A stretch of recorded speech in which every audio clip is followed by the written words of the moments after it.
pela irmã Valéria. Por favor, vamos abrir as nossas Bíblias no Evangelho de Mateus, capítulo 15. Vamos ler do versículo 21 ao versículo 28. Amém? Mateus, capítulo 15, do versículo 21 ao 28. Os irmãos encontraram? Amém? Amém. Glória a Jesus. Diz assim: E partindo Jesus dali, foi para as partes de Tiro e de Sidom. E eis que uma mulher cananeia, que saíra daquelas cercanias, clamou, dizendo: Senhor, filho de Davi, tem misericórdia de mim, que minha filha está miseravelmente endemoniada. 23. Mas ele não lhe respondeu palavra. E os seus discípulos, chegando ao pé dele, rogaram-lhe, dizendo: Despede-a, que vem gritando atrás de nós. E ele respondendo disse: Eu não fui enviado, senão as ovelhas perdidas da casa de Israel. Então chegou ela e o adorou, dizendo: Senhor, socorre-me. Ele, porém, respondendo, disse: Não é bom pegar o pão dos filhos e deitá-los aos cachorrinhos. E ela disse: Sim, Senhor, mas também os cachorrinhos comem das migalhas que caem da mesa dos seus senhores. Então respondeu Jesus e disse-lhe: Ó mulher, grande é a tua fé, seja isso feito para contigo, como tu desejas. E desde aquela hora a sua filha ficou sã. Amém? Amém. Sentimos glorificando o nome do Senhor Jesus nessa noite. Quando a irmã me falou do propósito que a igreja estava iniciando em uma campanha, Mães de Joelho e Filhos de Pé, eu fiquei pensando assim: geralmente a gente tem textos que são bem lógicos, como o de Ana em 1 Samuel, ou mesmo de Débora, quando nós vemos Débora se levantando como mãe. Então a gente associa a essas mulheres, a muitas outras, mulheres que visivelmente estão orando, estão em um propósito, e você percebe isso. E quando eu comecei a pensar na palavra, o Senhor me levou a esse texto, que já é muito conhecido, muito explorado por vários ângulos, e traz para a gente uma discussão que por vezes nós não conseguimos trazer isso para o nosso dia a dia, fazer uma aplicação na nossa vida. Então, o contexto dessa história, ele nos mostra que quem pode medir a força de uma mãe que está com o coração totalmente dilacerado? Quem pode entender a força que há em um coração materno? A gente não consegue medir. Eu mesma me lembro e sempre falo que eu mudei, me tornei outra pessoa quando o Senhor me abençoou com a maternidade. Eu faço coisas e digo coisas. A história dessa mulher cirofenícia, de origem cananeia, demonstrou isso durante a jornada de ensino que Jesus estava pregando ali. E ela chega em um momento em que Jesus está exercendo o ápice do seu ministério. Jesus está famoso já ali, e a partir dali ele vai começar a organizar os seus discípulos, e ela chega em um momento em que Jesus está fazendo isso. Nós não sabemos o nome dessa mulher, a Bíblia não deixa nós sabermos o nome dessa mulher, mas nós sabemos que ela era uma mãe e que ela teve uma coragem. Você pode pensar assim: mas encontrar Jesus, falar com Jesus, muitos fizeram. Mas o que faz essa mulher diferente é a sua origem, de onde ela veio e que contexto ela vivia. Quem era essa mulher faz toda a diferença na ação que ela fez. E essa mulher, ela teve uma perspicácia, uma coragem, e ela não parou de clamar até que ela fosse ouvida. Por vezes, quando nós falamos de mães de joelhos, nós temos um imaginário de que uma mãe de joelho é aquela que necessariamente está de joelhos, talvez no templo, talvez em casa, talvez pelas madrugadas.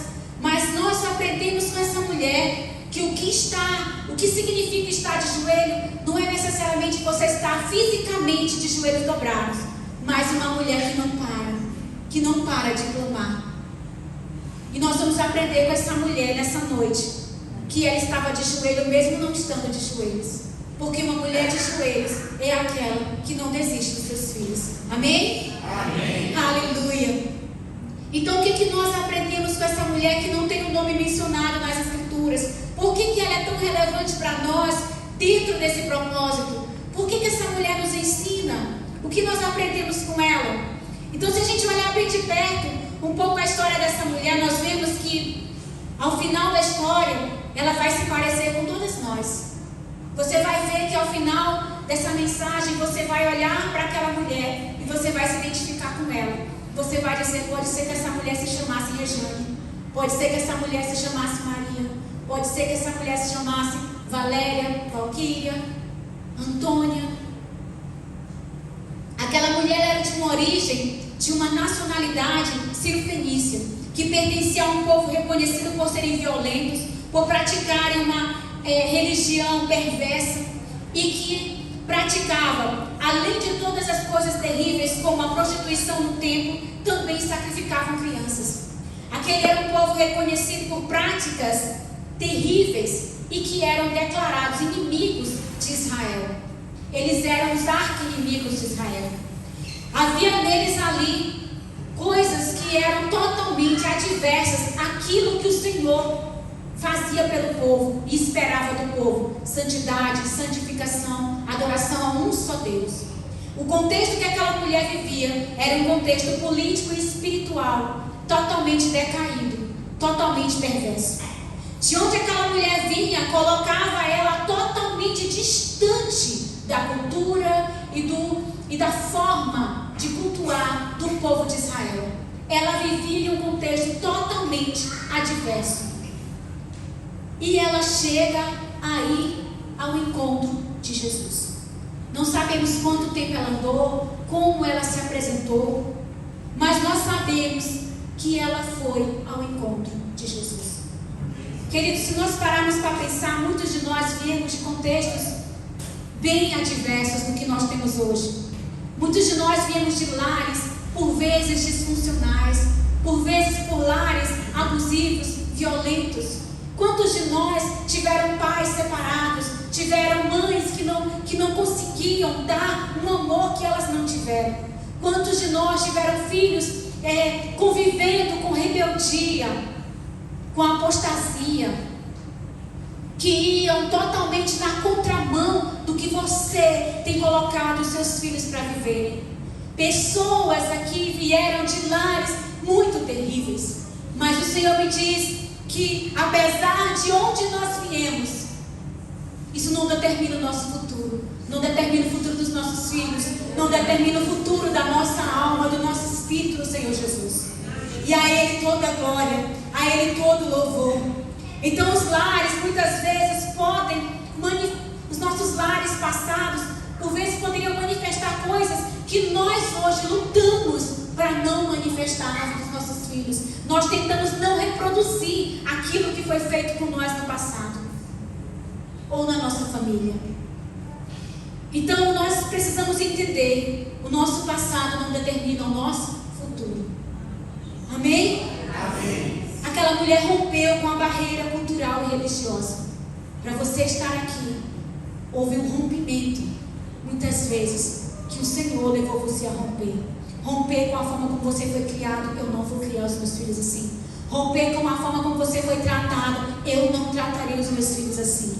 Então você rompeu de alguma forma. Você rompeu por amor dos seus filhos, assim como aquela mulher rompeu. Aquela geração dos cananeus, eles eram diferentes. Estar ali naquele lugar era uma afronta vir para aquele lugar. Vocês acham que os discípulos falaram: mestre, despacha essa mulher há horas, ela está gritando? Porque ela era diferente. E o que ela estava fazendo ali estava incomodando as pessoas. Quando Jesus disse: eu não posso, eu vim para as ovelhas, para os filhos do meu pai, do meu povo. Ela disse: mas até os cachorrinhos comem debaixo da mesa do seu Senhor. Ela se humilhou. Ela reconhecia que a sua origem poderia ser julgada e com razão. Muitas vezes a gente quer dizer assim, eu quero apagar o meu passado, eu quero me esquecer do meu passado. Mas quando nós olhamos para o nosso passado, nós glorificamos o nome do Senhor. É quando nós olhamos para o passado e olhamos para o presente, nós vemos quão bom é o Senhor, quão grande é a sua misericórdia sobre nós e quão nós precisamos dele. A iniciativa daquela mulher nos conta muito sobre ela. Ela rompeu com a sua própria cultura, ela rompeu com a sua própria origem, porque havia um propósito, a libertação da sua filha. Um pai e uma mãe, quando estão assolados por algo terrível assim, queridos, ele não tem vergonha de se expor. Ele não tem vergonha de ir na frente e dizer: eu preciso de socorro, eu preciso de ajuda. Por favor, Senhor, tem misericórdia de mim. Eu preciso do teu socorro, ó Deus. Quando nós estamos feridos na direção dos nossos filhos, irmãos, nós perdemos todo o chão.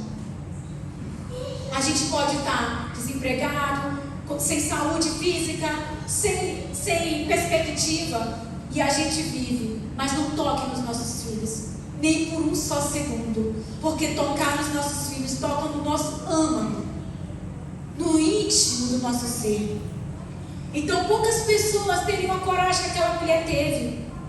Talvez poderiam ter ido lá nos templos, fazer um sacrifício lá para tantos deuses diferentes, poderiam ter recorrido à cultura dela, mas ela foi atrás do Mestre Jesus. Amém. Muitos de nós têm corrido atrás de pessoas, médicos, que não têm conhecimento do Senhor. Muitos de nós, é claro que o Senhor tem levantado médicos cristãos, tem levantado psicólogos cristãos, analistas cristãos, mas esse tem sido um tempo em que muitos têm deixado de clamar: Senhor, tem misericórdia de mim, Senhor, tem misericórdia dos meus filhos. Como professora, eu tenho visto tantos absurdos nas escolas, e não importa qual seja o segmento, se infantil, se fundamental, se médio, se superior, em qualquer segmento há muito mal nas escolas. E por vezes na escola os pais são aconselhados: procura um médico, e às vezes a gente leva um médico que não tem a conduta cristã, não tem uma conduta espiritual. Mas aquela mulher, ela foi ao lugar certo, ela foi a Jesus. E havia 3 barreiras que aquela mulher precisou romper, barreiras que poderiam ter desencorajado ela. A primeira barreira, ela era gentia, ela era de um povo, de uma nação diferente daquela do povo de Israel. Israel, como nós sabemos, se sentia como escolhido, exclusivo de Deus. Então ela poderia ter dito: eu estou sendo aqui uma penetra, eu estou aqui tentando pedir uma bênção que não cabe a mim. Mas ela rompeu, ela não quis saber a sua origem, e ela foi até o mestre. Outra coisa que essa mulher precisou romper foi a barreira de ser cananeia. Com certeza, irmãos, nós como cristãos, quando nós chegamos em um lugar que as pessoas reconhecem o Senhor na nossa vida, por vezes nós somos julgados, por vezes nós somos apontados como pessoas intolerantes, insensíveis, porque não conseguem entender que a nossa conduta está alinhada com a palavra do Senhor, e por essas coisas muitos nos perseguem, muitos nos rejeitam. As pessoas dizem: a igreja de Cristo não está sendo perseguida nessa terra, ela está sendo perseguida duramente. No trabalho secular, quando nós declaramos o nome do Senhor, as pessoas já dizem: esse daí, ele é com certeza uma pessoa alienada, porque não entende nada, tudo é Deus, e as pessoas criticam e julgam a forma como nós levamos as nossas causas para Deus. O homem no mundo leva as suas causas para o homem natural, e nós levamos as nossas causas para o Senhor, e o mundo não entende a forma como Deus trata com a gente. Então, por vezes, quando nós saímos com a nossa Bíblia, nós somos julgados, perseguidos, por vezes até humilhados. Mas aquela mulher mulher rompeu com aquilo. A outra coisa que aquela mulher rompeu foi com o fato dela ser mulher. Eu sei que nós temos vivido o tempo do empoderamento feminino, que diz que a mulher está sendo colocada na mesma dimensão que o homem, no mesmo patamar do homem, buscando igualdade. Mas nós sabemos que isso é uma falácia do inimigo. Isso é balela, meus irmãos.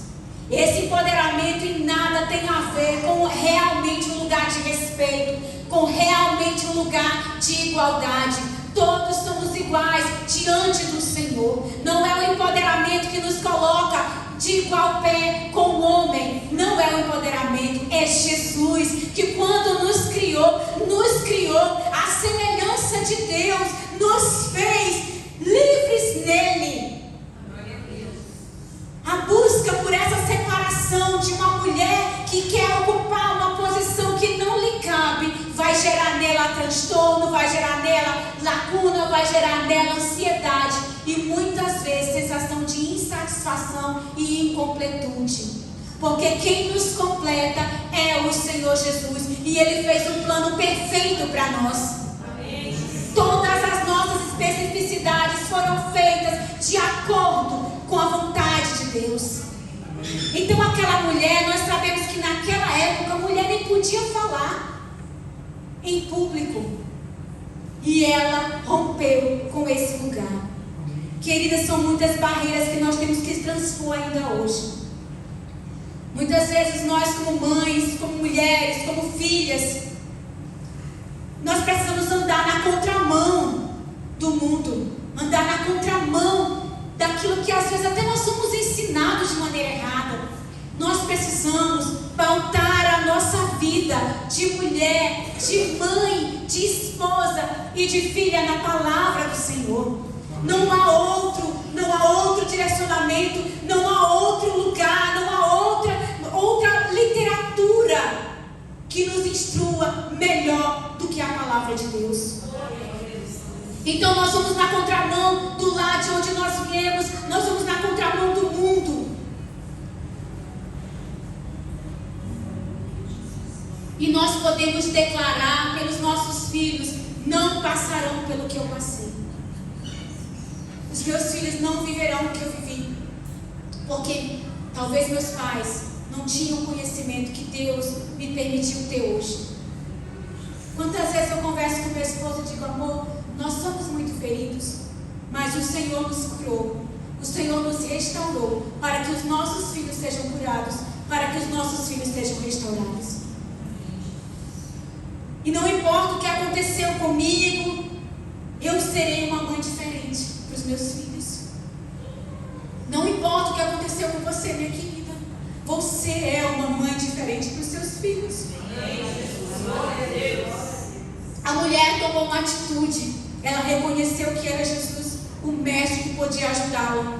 Reconheça sempre, é Jesus quem pode te ajudar. Ele era o verdadeiro rei. Ela diz no verso 22: tu és o filho de Davi, clamou por misericórdia. Ela disse: Senhor, tem misericórdia de mim. Aquele breve encontro com Jesus, queridas, nos mostra que aquela mulher teve força, teve determinação que só uma mãe tem.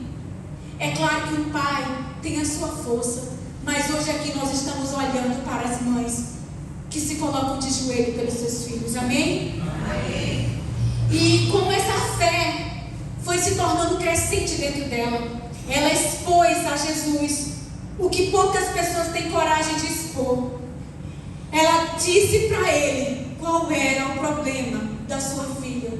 A minha filha está terrivelmente, miseravelmente endemoniada.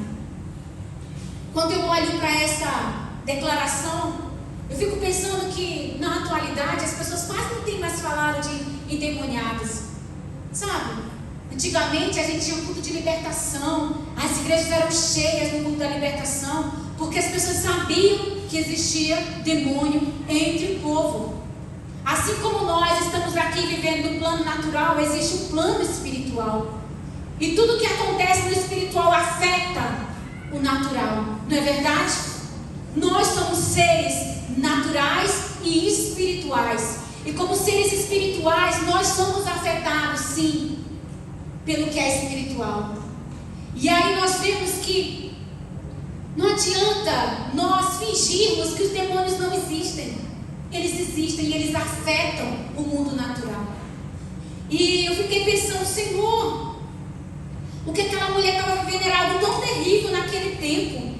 O que é algo terrível que nós estamos vivendo no tempo presente? Porque aquela menina estava endemoniada, era um tipo de opressão que ela estava vivendo. Será que os nossos filhos têm algum tipo de opressão que eles estão vivendo no tempo atual? E eu fiquei pensando, Senhor, o que tem acontecido nos nossos lares que tem feito os nossos filhos adoecerem emocionalmente, fisicamente, psicologicamente? Como os nossos filhos têm adoecido?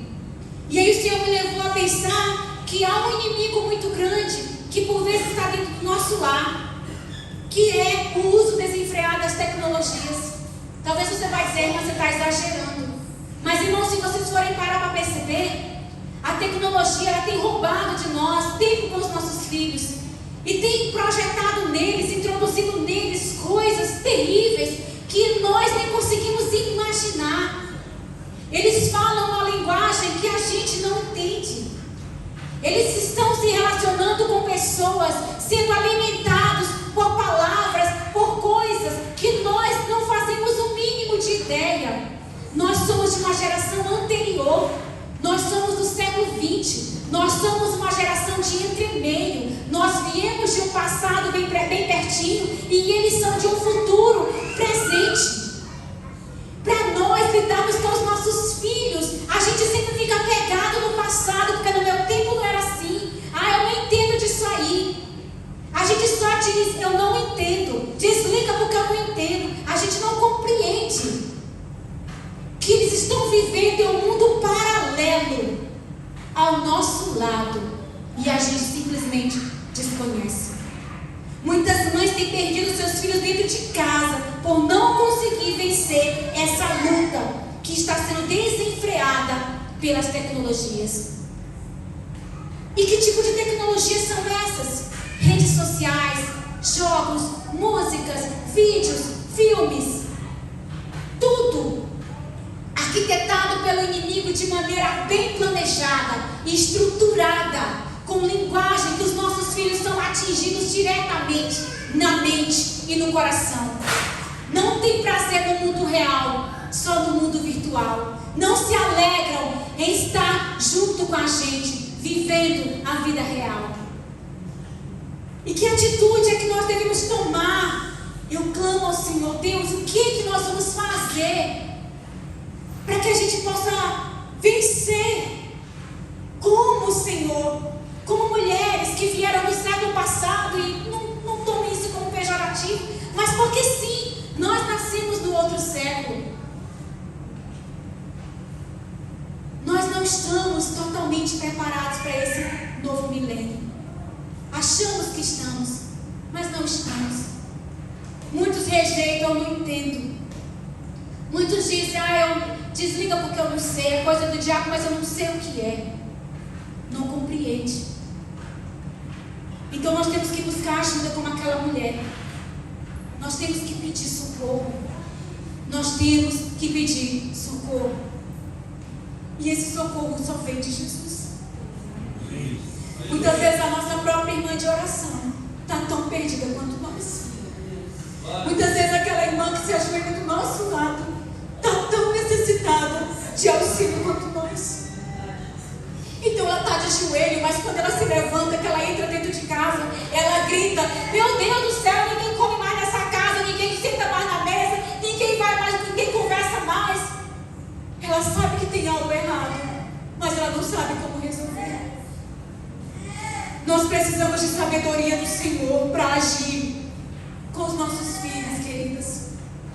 E a sabedoria ela é encontrada com muito sacrifício, com muita oração e com certeza com a palavra de Deus.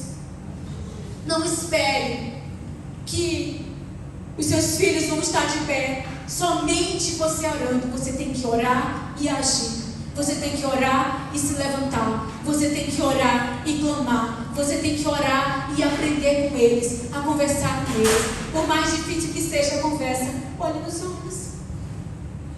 Por mais difícil que seja a conversa, olhe nos olhos dos seus filhos e diga o quanto você o ama.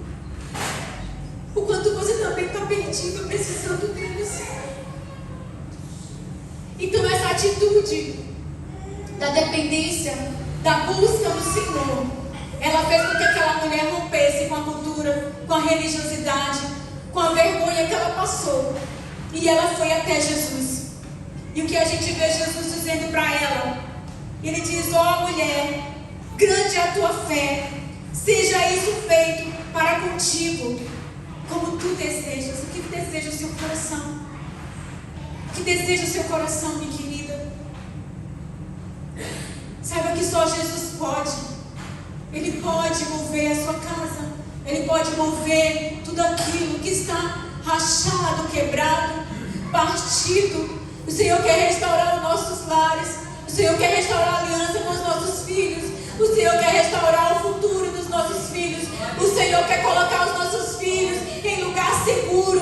Ele quer levantá-los desse lugar onde eles estão perdidos. Ele quer colocar os pés dos nossos filhos em lugares altos. Vamos reconhecer que Jesus, só Ele pode. Você não pode sozinho. Você não tem condições sozinho. Sem a sabedoria do alto, sem o direcionamento do Senhor, sem a misericórdia do Senhor, você não pode. Mas então Jesus diz: seja feita conforme você deseja. O quanto você deseja, o quanto você precisa, o quanto você anseia por essa restauração. Atitude, meus irmãos, atitude. Por mais que doa, se levante no Senhor. Ore, chore e se levante no Senhor. Não fuja, não delegue para outros. Não espere que a escola, não espere que os amigos, não espere que as influências pela internet vão mudar seu filho, porque eles vão pervertê-lo, porque eles vão distanciá-lo do Senhor, porque eles vão quebrar a aliança da família. Quantas pessoas lá fora querem aconselhar os nossos filhos e os filhos preferem ouvir o mundo e não ouvem seus pais. Então eu quero dizer para você: tome as rédeas dessa situação.